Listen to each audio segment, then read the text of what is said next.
बसामन मामा गौवंश वन विहार का लोकार्पण 5 अक्टूबर को होगा। बसामन मामा गौवंश वन विहार निराश्रित गायों के आश्रय स्थल के साथ बना आय के स्रोत का साधन। बसामन मामा गौवंश वन विहार का लोकार्पण 5 अक्टूबर को होगा। बसामन मामा गौवंश वन विहार की स्थापना 13 हेक्टेयर क्षेत्र में निराश्रित गायों के आश्रय स्थल के रूप में किया गया है। इसका लोकार्पण 5 अक्टूबर को जनसंपर्क मंत्री श्री राजेंद्र शुक्ल करेंगे। प्रारंभ में 500 निराश्रित गायों से प्रारंभ वन विहार में वर्तमान में हजारों गायों को आश्रय दिया गया है। वन विहार बनने से आसपास के ग्रामीण क्षेत्रों में आरा पशुओं की कठिनाइयां बंद हो गई हैं। नहीं तो पहले तो गाय खेत में घुसकर पूरी फसल नष्ट कर दिया करती थी। अब पशुओं के कारण यातायात भी प्रभावित नहीं होता।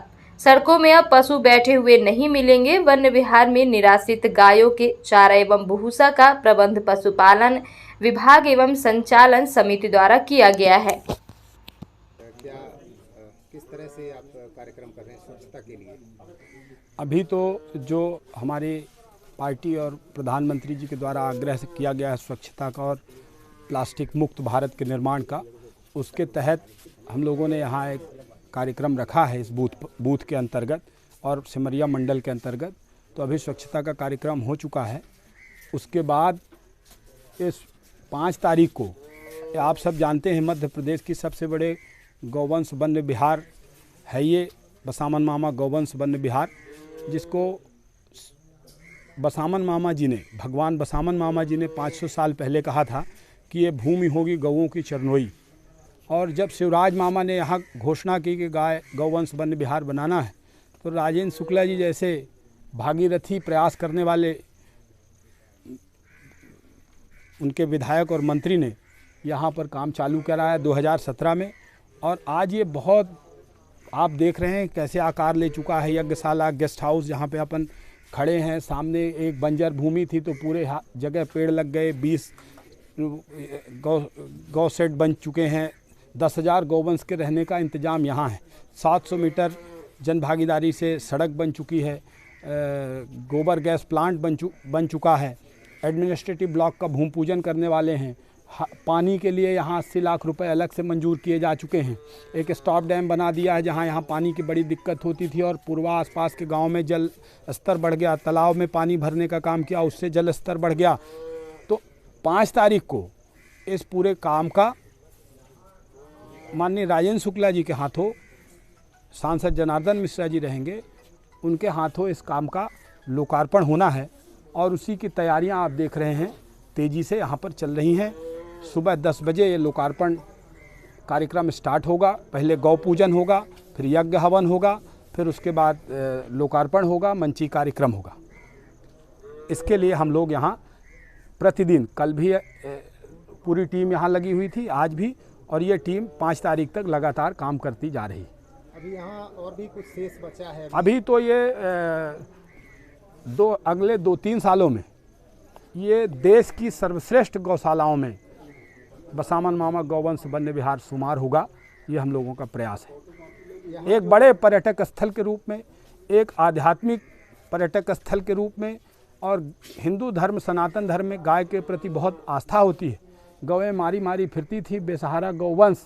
आज ये 7,000 रह के यहाँ उसको खिलाने पिलाने, पास के जंगल में चराने के लिए कर्मचारी रखे हैं। 34 कर्मचारी, 35 कर्मचारी जो ले जाते हैं।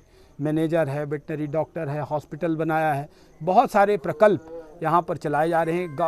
गौकास्ट, ऐसे जो गाय के उससे जो गौकास्ट बनाई जा रही, मूर्तियाँ बनाई जा रही, गोनाइल बनाया जा रहा, हैंड वॉश बनाया जा रहा है। और एफपीओ को लगाकर एक दुकान देकर कृषि उपज मंडी रीवा में एफपीओ के माध्यम से प्रोडक्ट भी बेचे जा रहे हैं। उससे भी साल भर में कुछ अब गौशाला को हो रही है। अभी इंफ्रास्ट्रक्चर डेवलपमेंट चल रहा है। आगे हमारा मिशन और विज़न है कि प्राकृतिक खेती और ऑर्गेनिक खेती के लिए यहाँ पर पर्याप्त रॉ मटेरियल होगा। उसके अलावा नस्ल सुधार, दूध का प्रोडक्शन और आर्थिक रूप से ये गौशाला कैसे सशक्त होगी, अगले स्टेप आज 5 तारीख के लोकार्पण के बाद अगला हम लोगों का अभी से प्रयास पहले से जारी है, लेकिन वो आगे एक बड़े स्वरूप में आने वाले समय में पूरे प्रदेश को और देश को देखने को मिलेगा। गौशाला तो हर जगह बनती है, लेकिन इतना बड़ा गौशाला बना के ये सिमरिया विधानसभा में लोगों का ध्यान आकर्षित करने के लिए ऐसा क्या है कि केंद्र बनाया जा रहा है जो कि लोगों का ध्यान आकर्षित हो सके? ये ध्यान आकर्षित करने का नहीं है।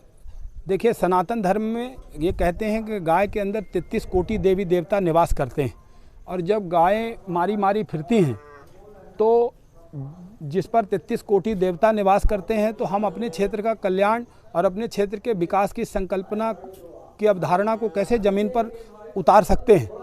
आज ये गौवंश वन विहार बनने के परिणाम स्वरूप ही है कि सिमरिया माइक्रो इरिगेशन जैसा प्रोजेक्ट 70 सालों बाद इस क्षेत्र को 200 करोड़ रुपए का माननीय मुख्यमंत्री जी ने देने का काम किया।